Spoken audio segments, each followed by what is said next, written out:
The morning in Tashkent began with a loud announcement that immediately stirred political circles.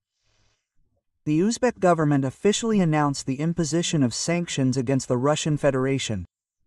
The announcement was made at a special foreign ministry press conference, where the foreign minister emphasized that the time for unilateral dependence had passed and that Uzbekistan would defend its interests and sovereignty in the face of any external pressure. The news came as a shock not only to Moscow but to all CIS countries. Until recently, Russia and Uzbekistan had demonstrated close cooperation, from energy to defense, but now a political gulf had opened between them. Spontaneous rallies erupted on the streets of Tashkent and Samarkand. Young people chanted, "A free Asia without the Kremlin's dictate, and independence not in words, but in deeds." Quote, Russian media tried to hush up the events in the first hours. However, by evening, the news broke on federal television. Commentators called Tashkent's decision a provocation and incitement from outside. Meanwhile, an emergency meeting was convened in the Kremlin. According to sources, the Russian president demanded an immediate analysis of the situation and options for responding to this unfriendly move. Economists warn that sanctions from Uzbekistan could be a painful blow to Russia's presence in the region. Many Russian companies in Tashkent have already seen contracts suspended, and banks are facing transaction restrictions. The stock exchange is seeing a sharp decline in interest in joint projects. Behind the scenes at the Russian Foreign Ministry, confusion reigns. No one expected Tashkent to become the first Central Asian state to openly oppose the Kremlin. On social media, Uzbek users are celebrating this day as a new beginning, writing, "Now we decide our own destiny." For Russia, this is not just a diplomatic slap in the face, it is a signal of the beginning of a new political era in Asia, where Moscow's influence is rapidly weakening. In Moscow, the morning began with alarm. After Tashkent's announcement of sanctions, the Kremlin urgently convened the Security Council. The atmosphere was tense to the limit. Foreign Minister Lavrov, according to sources, called Uzbekistan's actions a stab in the back that cannot be explained by anything other than external pressure. Behind the scenes, there is talk that Ankara and Washington, seeking to weaken Russia's position in Central Asia, are allegedly behind Tashkent's decision. The first steps followed almost immediately. Moscow announced the suspension of a number of economic agreements and the recall of its ambassador from Uzbekistan for consultations. In response, Tashkent also summoned the Russian diplomat and declared the inadmissibility of pressure. Diplomatic relations are rapidly cooling, and the rhetoric is becoming increasingly harsh. Meanwhile, chaos has broken out at the borders. Long lines of Russian trucks. Uzbekistan has restricted the import of Russian goods. Customs services are working in an enhanced mode, and in Tashkent, an inspection of the activities of all branches of Russian companies has been announced. Among them are Gazpromzia, Lukoil, Uzbekistan, and Sberbank Central Asia. Their accounts have been temporarily frozen, and employees have been warned of possible inspections. In the evening, Russian television channels were filled with urgent broadcasts. Political scientists and military experts accused Uzbekistan of treason and an attempt to undermine Eurasian unity. Talk show hosts pompously declared that Moscow would not tolerate treason in its own backyard. However, in Tashkent, these words only strengthened the authorities' resolve. Officials openly declared, "We no longer wish to be a junior partner in someone else's game." Crowds once again gathered on the streets of the capital. People applauded when the Uzbek Minister of Economy, who announced the beginning of a new economic course independent of Russia, was broadcast on large screens. A mixture of pride and anxiety reigned in society. On the one hand, the country is demonstrating a tough stance for the first time. On the other hand, fear of retaliatory measures from the Kremlin is growing. Western media outlets are talking about the beginning of a geopolitical earthquake in Asia. Analysts note that if Uzbekistan withstands the pressure, other states in the region may follow. For the first time in many years, Moscow has begun to realize that Central Asia is no longer guaranteed to be loyal. The economic impact of Uzbek sanctions has manifested itself quickly and painfully. Just a few weeks after their introduction, trade turnover between Moscow and Tashkent collapsed by almost 70%. Russian companies, which had felt confident in the region for many years, found themselves in a state of panic. Oil product deliveries have been stopped, construction contracts have been frozen, and dozens of logistics routes have been blocked.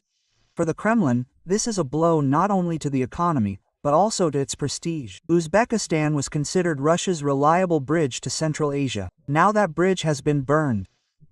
Russian television constantly cries out to regain influence and restore order. However, real pressure mechanisms are proving limited. Many experts admit that Moscow underestimated Tashkent's resolve. Meanwhile, in the region itself, Central Asia is undergoing a geopolitical restructuring. Tashkent is rapidly establishing new ties with Turkey, China, and the Persian Gulf states. A joint economic forum is taking place in Ankara, where the Turkish foreign minister calls Uzbekistan a new center of power in the Turkic world. The first agreements on military and technological cooperation are signed at the meeting. China, observing the crisis, is leaving the country. Beijing offers Tashkent preferential loans and support for infrastructure projects. In exchange, Uzbekistan promises to expand its participation in the Belt and Road Initiative. This diplomatic move is causing genuine alarm in Moscow. Now, China and Turkey's influence in the region is growing before our eyes. Russian analysts are calling what is happening a quiet geopolitical coup. Telegram channels and expert circles are openly admitting that the Kremlin is losing Central Asia, and Uzbekistan is becoming a symbol of the region's new independent policy. Against this backdrop, the term economic independence from the Kremlin is actively used in Uzbek media. Journalists note that for the first time in post-Soviet history, the country is demonstrating the ability to pursue an independent foreign and trade policy. Tashkent is confident there is no turning back. No, for Russia, this moment is becoming a point of no return. The loss of its Uzbek partner not only weakens Moscow's economic position but also damages its political image. The Kremlin realizes that the wave of independence sparked by Tashkent could spread to other allies. Central Asia is ceasing to be a zone of Russian influence, and this process can no longer be stopped. When diplomatic relations between Moscow and Tashkent finally cooled, the information war came to the fore. Russian federal television channels were filled with harsh reports accusing Uzbekistan of hostile actions and betrayal of historical ties.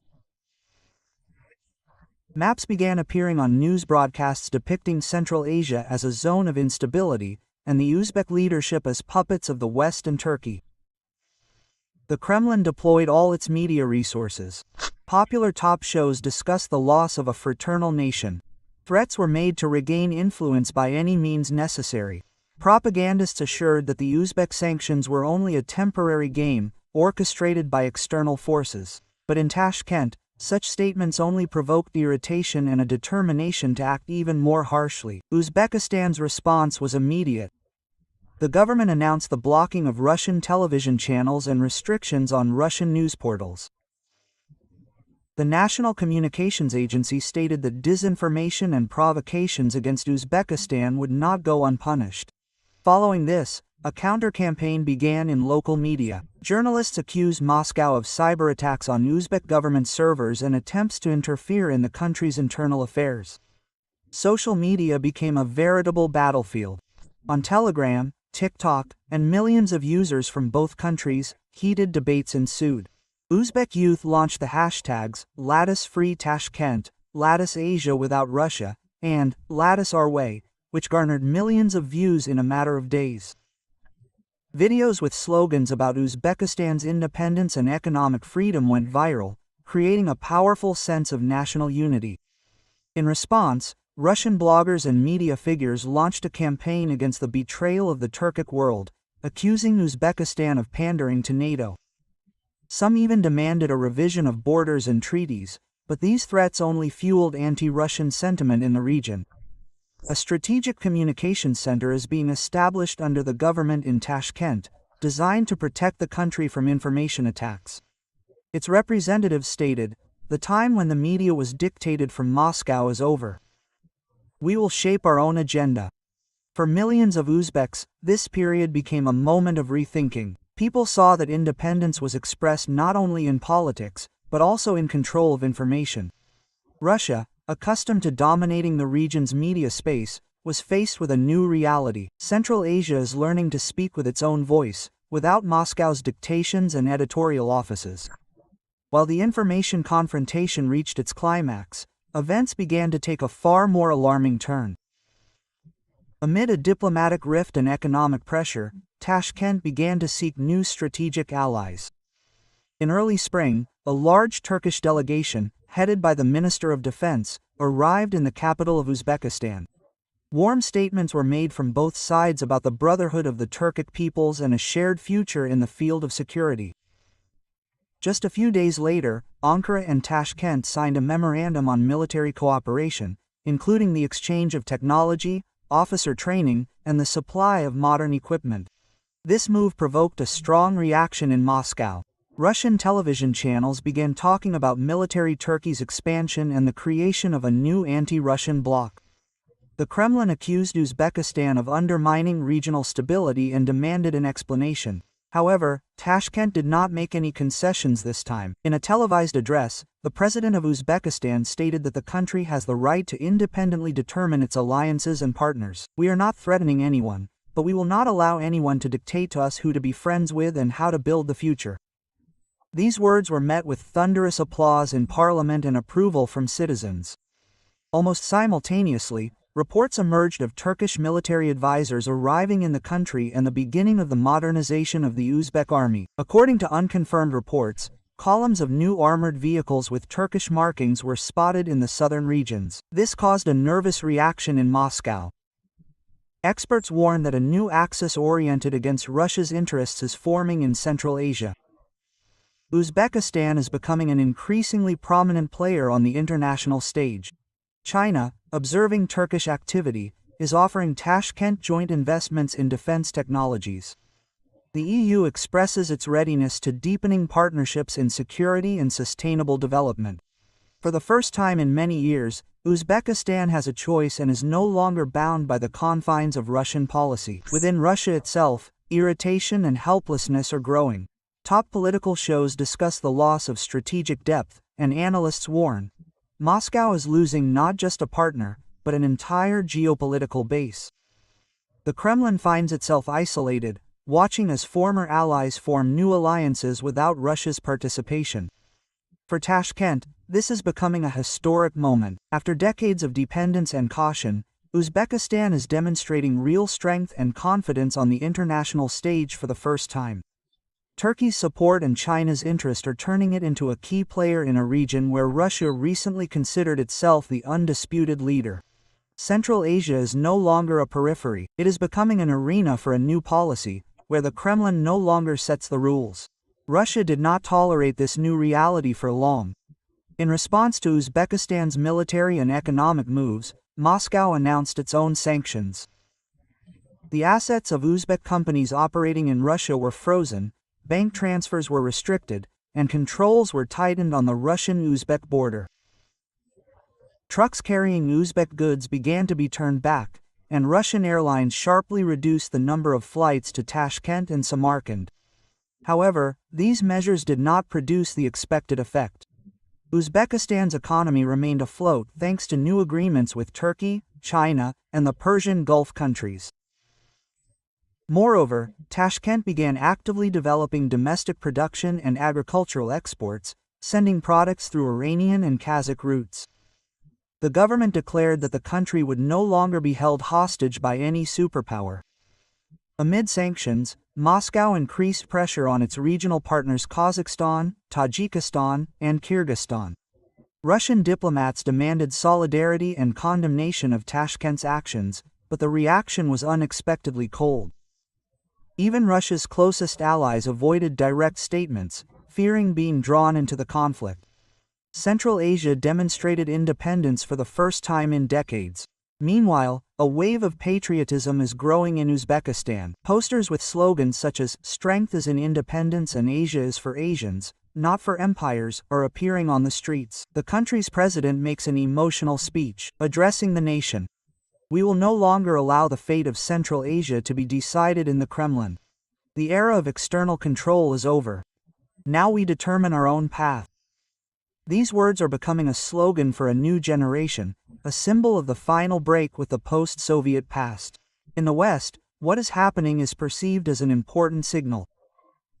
They often express support for Uzbek reforms and offer assistance in modernizing the energy sector.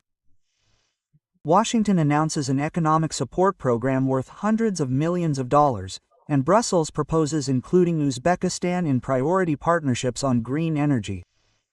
Russia responds with accusations of interference and incitement in costs. Russian media talk about a conspiracy against Moscow. However, behind the loud phrases, one can hear confusion. The Kremlin understands that Uzbekistan, once dependent on Russia, is now turning into an independent power center to be reckoned with. The world is watching as the confrontation between the two countries evolves into a large-scale geopolitical transformation. Central Asia, long considered Russia's backyard, is now becoming an arena for new alliances and interests. And in this new landscape, Moscow is losing increasing influence not because of external pressure, but because its former partners have chosen freedom for the first time. Several months have passed since the diplomatic crisis, and it has become clear that the old order in Central Asia no longer exists. Amid Moscow's isolation, a new association has emerged in the region, the Central Asian Alliance of Sovereign States, which includes Uzbekistan, Kazakhstan, and part of Kyrgyzstan. Its goal is to shape regional policy without external dictates. The initiator was Tashkent, which is now perceived not just as the capital of an independent state, but as the political center of a new Asia. The establishment of the alliance took place at a ceremonial summit in Samarkand. The president of Uzbekistan opened the meeting with the words, "Today we are not simply signing a document. We are opening a new era, where decisions for Asia are made in Asia, and not in Moscow or Washington." These words have become historic. Representatives of Turkey, China, and even the United Arab Emirates were present in the hall. All expressed a willingness to cooperate with the new association. Russia, having lost its levers of influence, tried to distance itself, calling the alliance temporary and an unstable project. However, within a few weeks, it became clear that this was not a temporary phenomenon, but a new geopolitical center of power. Economic integration between the participants began to develop rapidly. Unified transport corridors were created, joint energy and technology initiatives were launched, and a common labor market was formed. For Tashkent, this success became confirmation that the course was correct. International agencies note the growth of investment, the strengthening of the national currency, and the country's increased authority on the international stage. Turkey and China are calling Uzbekistan a new bridge between East and West. The country's media are beginning to talk about the Samarkand Doctrine, a policy of independence, pragmatism, and regional leadership. Meanwhile, the mood in Moscow is gloomy. Russian analysts admit that Central Asia has lost its status as a controlled region. Attempts to restore influence through economic levers or a military presence are no longer yielding results. Even those who recently called Uzbekistan their little brother are now forced to admit that the little brother has grown up and become an independent player. Mass celebrations are taking place on the streets of Tashkent. Young people are hanging flags with the inscription reads, "New Asia, our path." Schools and universities discuss the meaning of independence, and the news echoes with words no one dared to utter before. The Moscow era is over. Thus concludes a months-long story that began with a single political decision and culminated in a geopolitical turning point. Uzbekistan didn't simply impose sanctions against Russia. It altered the balance of power across the continent. Now Central Asia speaks its own language, conducts its own policies, and builds its own future without fear or regard for the Kremlin.